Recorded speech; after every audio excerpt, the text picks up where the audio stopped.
What's good, fight fans? Welcome to Fight Shit Only, where we only talk about fight shit. I'm Clark Anderson, aka The Fight Doctor. Thanks for joining me for this analysis and prediction of the UFC bantamweight main event between Marlon Moraes and Cory Sandhagen coming up this Saturday. If you haven't watched my video, Why Paulo Costa Will Not Beat Israel Adesanya, and you want to see a true prediction, then make sure you check that out. I predicted that fight would end in TKO and Adesanya would win and he would make it look easy. So make sure you check that out. Now, first let's talk about the strengths and weaknesses of Marlon Moraes. Marlon Moraes is if he's not number one, he's number two, the most explosive striker in that division. We can argue about 1 and 2, but he's up there no matter what. He's finished Aljamain Sterling, who has never been finished. He finished him in the 17th fight. He finished Jimmy Rivera, who had never been finished. He finished him in his 23rd fight. He is an explosive fighter with a powerful right hand, powerful right low kick, a powerful and explosive switch kick, which he throws to the head and to the body, sometimes to the leg, depending on the stance of his opponent, but mostly to the head and to the body. And he is a black belt in jiu-jitsu. So he has the tools. His main thing is he likes to fight at kickboxing range. Keep that in mind. That's going to be important.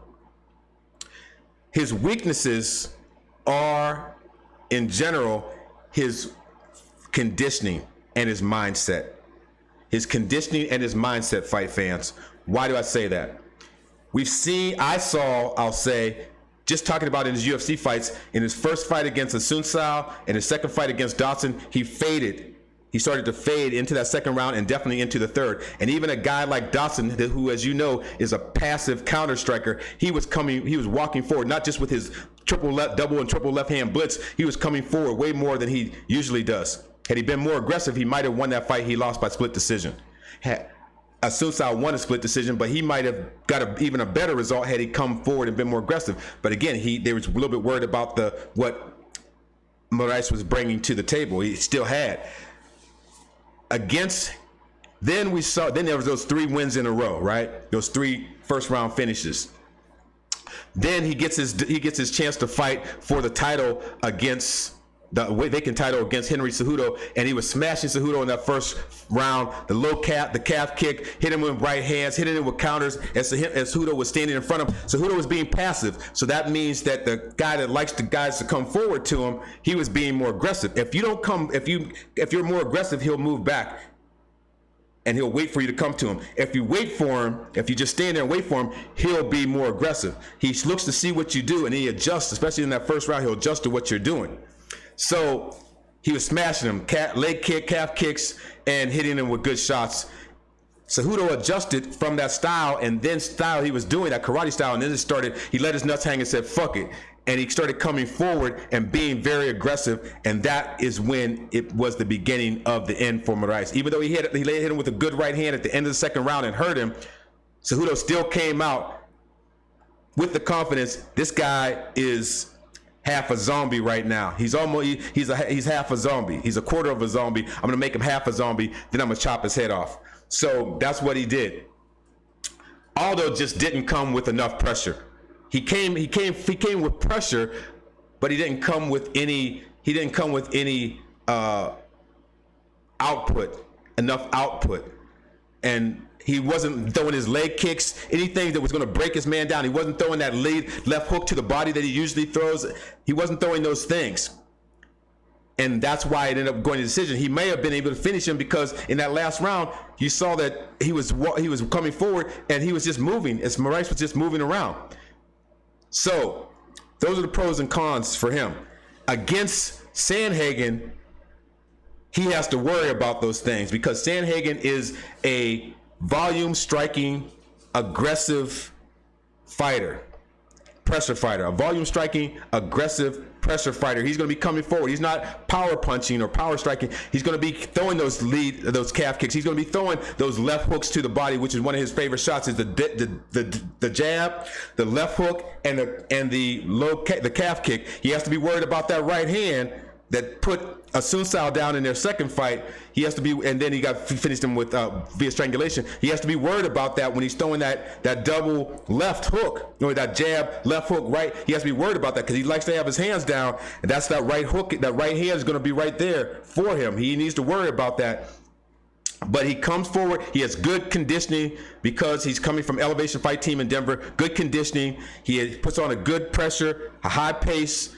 He has good scrambling. His main problems are he's not defensive minded. He doesn't focus defensively on his scrambling.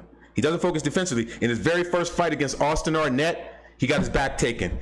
In his next fight against Yuri Alcantara, he came out and got hit with a couple right hands, got dropped, got put in got a precarious arm bar because of his flexibility and his mental fortitude. He was able to get out of that and ended up finishing Alcantara in the next fight. He got put in the last closing seconds of the third round against John Lineker. He got put in a tight guillotine. Had there been 5 seconds left or 10 seconds left in that fight, he was either going to be snapping or tapping. So. And then we also saw it, of course, against Aljamain Sterling in another exchange, in a grappling exchange, in a scramble, standing scramble. Again, Aljamain Sterling, that's his specialty, taking the back. He got taken advantage of, not being defensively responsible in a scrambling situation.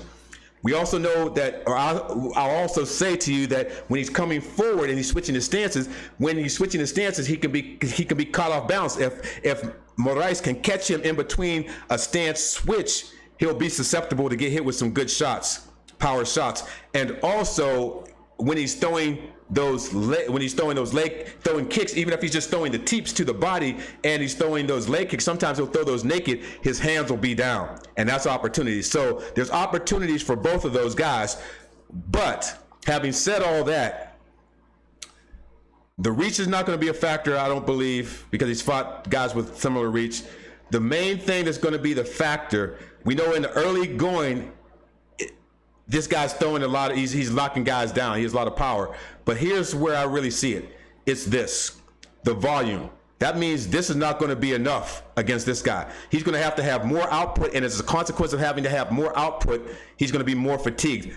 Sandhagen's coming forward. He's good in the clinch. We know that Moraes doesn't like it in the clinch. We saw that against Henry Cejudo.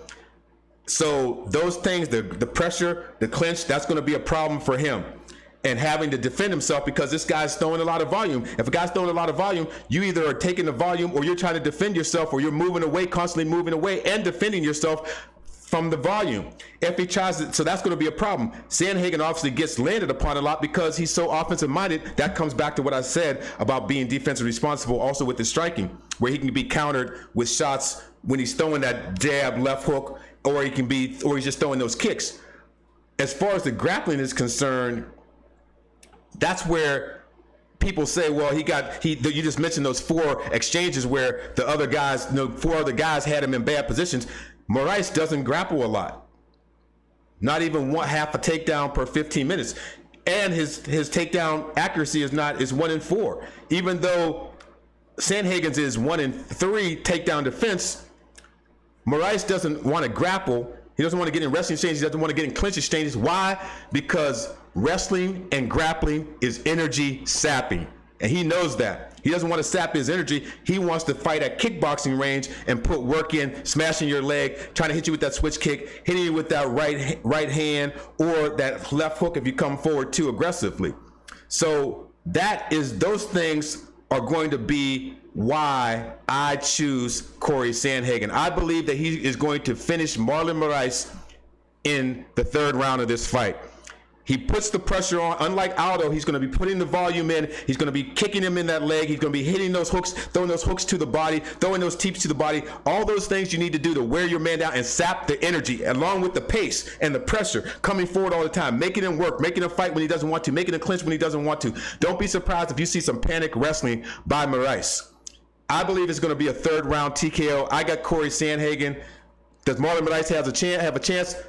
If he's the number 1 and number 2 most explosive striker in that division, you goddamn right he has his chance. But I believe it's going to be Cory Sandhagen's fight to win as long as he can shore up those things and be defensively responsible when he needs to. So if you disagree with me, let me know in the comments below. Make sure to subscribe to my channel so if you'd like to see more videos like this. And also make sure, again, to check out that video with why Paulo Costa will not beat Israel Adesanya. I'll see you guys in a recap of the fight. Until next time, don't take no shit. Thanks for watching.